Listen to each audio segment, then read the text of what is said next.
Good morning, everyone. This is Urhobo Bible Ready Platform. Today I'm reading Matthew chapter 9, verse 1 to 3 in Urhobo language. Obi Matthew Uyobi Ronyi Irinrin Awo Ronyi Ovo Rite Era. Verse 1.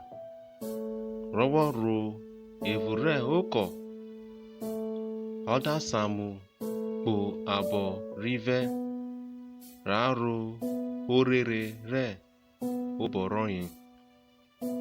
Verse 2.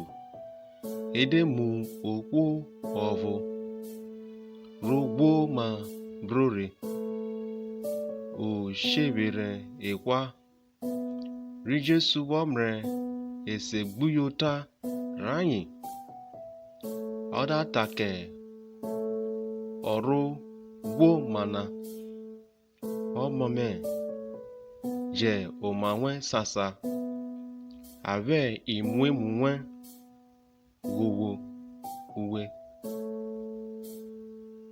Verse 3.